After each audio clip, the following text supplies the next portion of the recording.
Oh my God, as you can see, I am wearing my yellow and black in honor of Beyonce with my Formation Tour t-shirt from 2016 when we drove down to San Diego from Long Beach to witness something epic and amazing. But nothing will compare to what we all saw last night at Beychella, because that's right, it's Beychella. It's no longer Coachella, it's Beychella, okay? We gonna call it what it is, okay? I just wanted to comment on that before I proceed to my review of Real Housewives of Atlanta. But real quick, I'm not going to take up too much of your time, but there can be no denying now that Beyonce Giselle Knowles-Carter is not one of the greatest entertainers. She knows how to put on a show. She knows how to put together a show. She has assembled a proper team to get it done. Thank you, Queen Bee, for paying homage to some of the greats. From the writer, it was James Weldon Johnson, what was his name? Fela Kuti, I think. As a matter of fact, you and Jay-Z sponsored a production of his work. He was an activist, an African activist, I believe, out of South Africa. Don't quote me on that. She also paid homage to the HBCUs, which I now want to go to an HBCU as well. I know on the graduate level, the experience will not be the same, but yeah. But yes, sign me up. Also, thank you for paying homage to the Divine Nine. And if this is a new organization that Beyonce has founded. Also caught not just Drumline and HBCUs and the Divine Nine, but I also kind of caught a little Spike Lee School Days up in there too. So Beyonce did the damn thing. Kim Kardashian, please keep your clothes on because we don't want to see it, sugar. We done seen you from the rooter to the tooter. Stay your praying mantis built behind on somewhere else because it's just not a cute look. Why don't you go help out your sister Chloe as she struggles through with Tristan and his cheating ass, okay? But on to what we're here to talk about. We are now in part 2 of 3. At first, someone thought it was going to be 4 parts. Thank God, because I don't think I think part 3 will be sufficient. But we are here to talk about Real Housewives of Atlanta. I'm your girl, Miss Sophia the Diva, also a fellow Bayhiver for those of you who support my girl Beyonce. What you know about them Texas girls? Okay, Dallas, H-Town, what? So anyway, I just wanted to touch on some things from the reunion. I thought this was going to be where Kim and Nene really just get it out, but Andy had us sit through all 30 minutes of people trying to figure out what Cynthia's relationship with Will is, and is Eva going into labor? God bless you, Eva Marcel, for even showing up. I don't know if I would have sat through the reunion and I'm having contractions, but I think those were just Braxton Hicks contractions because Eva just delivered on the 13th. Okay, she had her little boy Sterling Jr. So congratulations to her and Sterling Sr., who will be married this October 2018. Congratulations to them. By the way, tonight was so funny because my friends and I were on Facebook, Twitter, and text messaging about Bravo Sunday. Bravo, you did an excellent lineup. I'm so glad that you removed the whatchamacallit from the lineup. What was that? The play about my husband is cheating. So I just wasn't interested. I wasn't sold on it.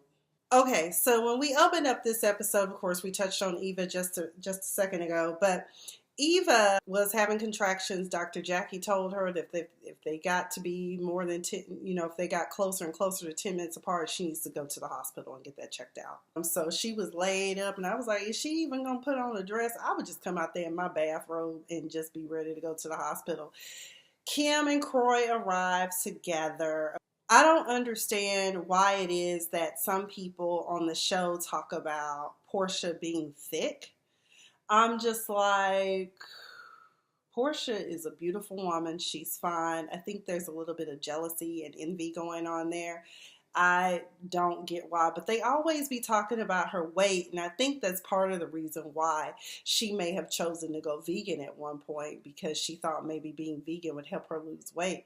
But I know some chunky vegans too. I heard tofu will plump you up real good. I just say eat in moderation. People have their choices of what they want to do and what they want to eat or whatever. Do what you like. But as for me and my house, we gonna eat meat.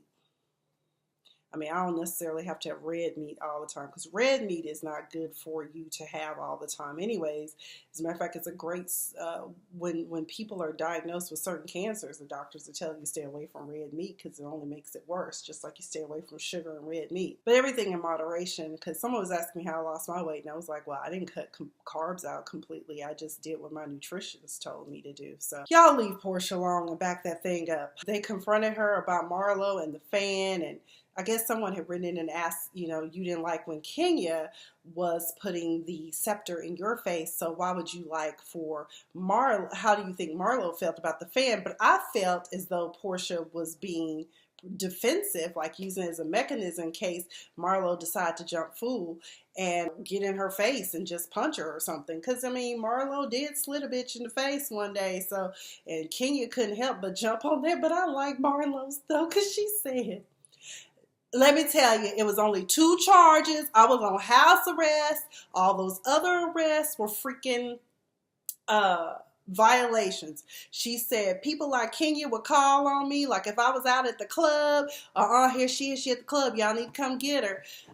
She says, but that was my past, and you know, they were talking about Portia's violence, and I'm just like, everyone has a past, and like Portia told Marlo, yeah, I put the fan up, but I got up from the table too. And I'm like, that's true, because any other time Portia probably would have jumped fool and dragged you across Barcelona. So be grateful for that. So anger management is effective for Portia. When it comes to Portia, everything seems to be so deep, even though Cynthia said it wasn't that deep. I'm like, y'all keep harping on it, but I'm glad tonight that despite the fact that... So finally, it seems as though the Kandi Burruss versus Portia Williams, I don't know what you want to call it, conflict has been resolved, and I'm sure that Mama Joyce will rejoice in this. There seems to be a ceasefire. And last week on Twitter, Kandi did say that she was no longer going to, you know, engage in allowing people to continue to bring it up, and she was going to cease and desist too. The past is the past. Even Pastor Rick Warren has said you can forgive, but you can't really forget. So I believe that too. Unless we can get, what is that thing from Men in Black to wipe out our memory? Some things you just won't forget, and you now know how to handle people. Like some people can't get back in the circle of trust. So I think that that was really big of Kandi, although one of my fellow Twitter friends feels as though Kandi is only doing it because people are annoyed with her behavior.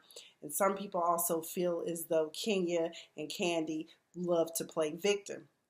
The truth of the matter is, though, I do not share that opinion wholly. I think that Kenya likes to play victim, but I do not feel as though Kandi does, because she was, in fact, a victim.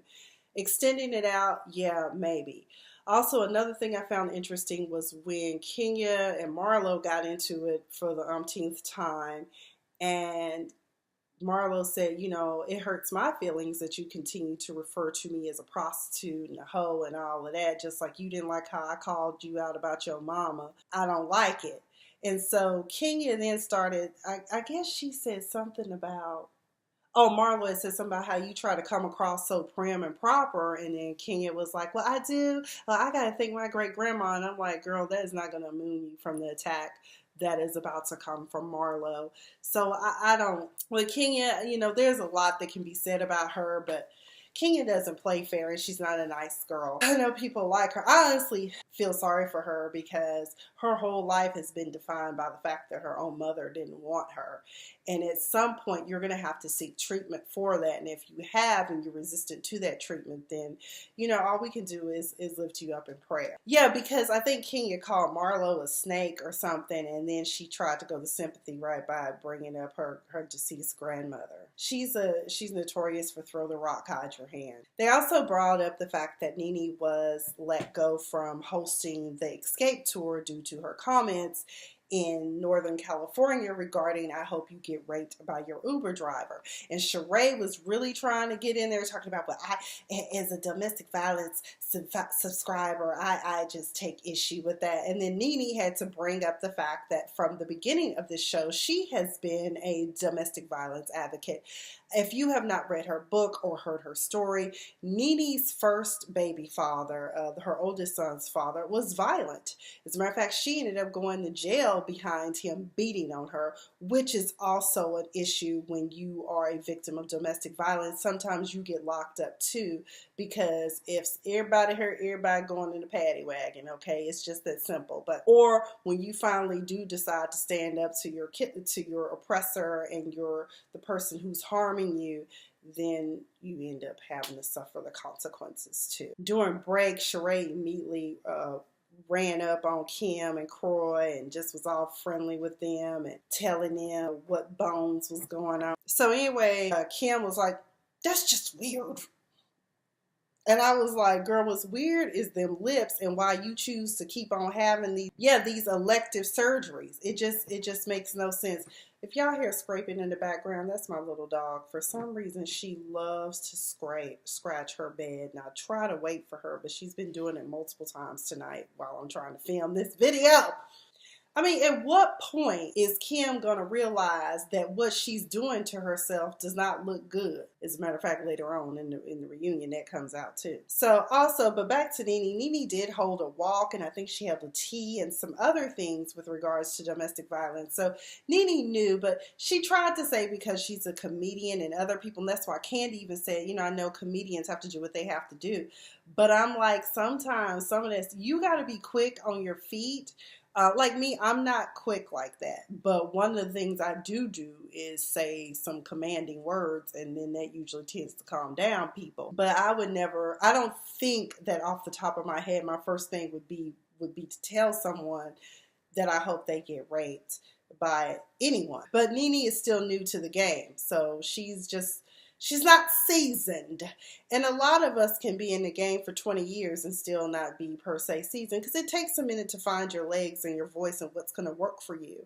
A lot of the older comedians that I've worked with that have helped me along the way, some of them are always surprised by how all of us have like sets. Like we have jokes, but I'm like, you can't always have the same set, because we live in an age where people have YouTube and they can go live on Facebook. So we always kind of have to dust off and freshen up our set.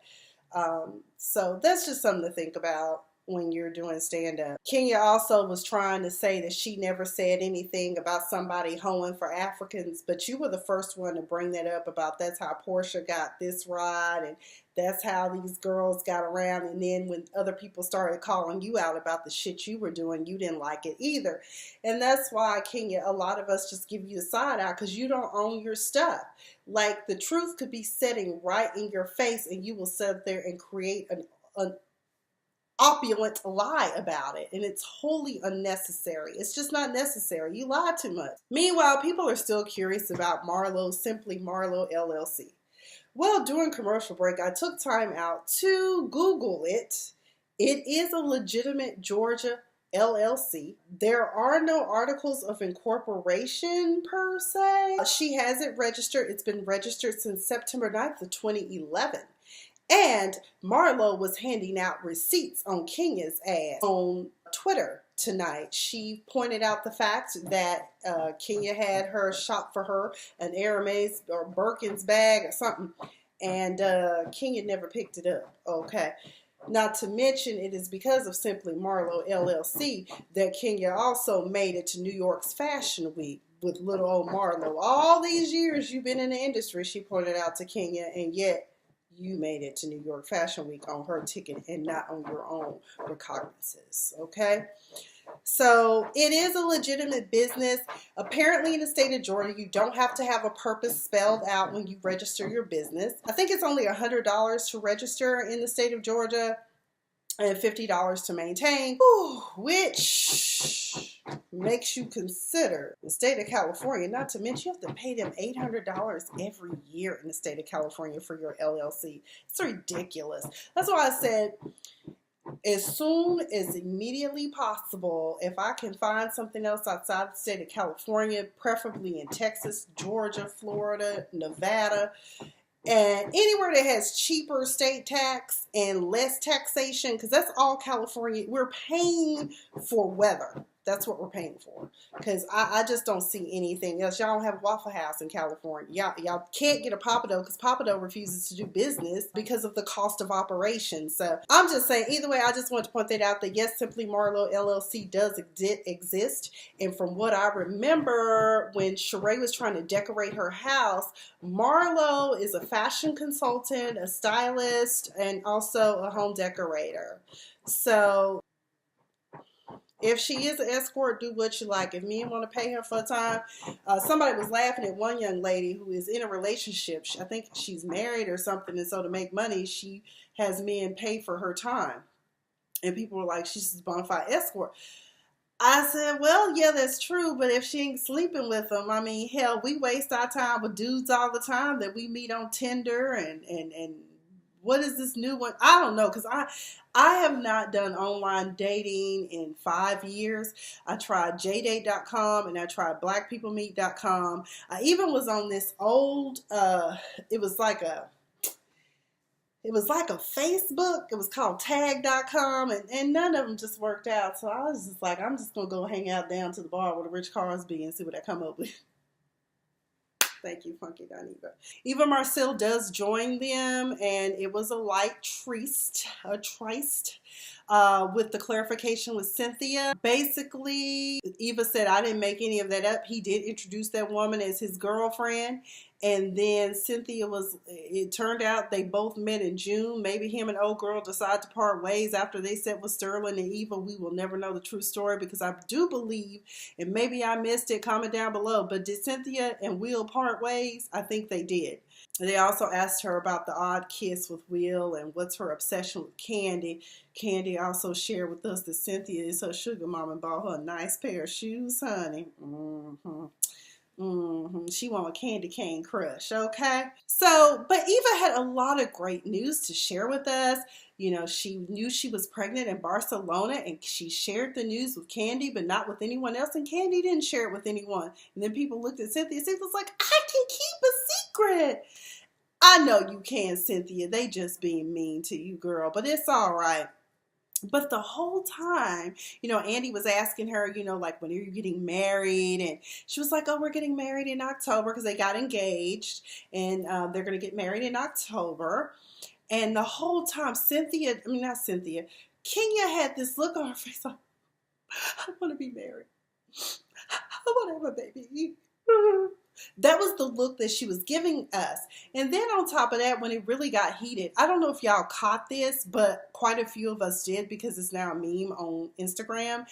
But Kenya said something about, oh, Andy, can we get cocktails? And then that's when Nene was like, girl, but you really are pregnant, aren't you? Aren't you? You're just pregnant.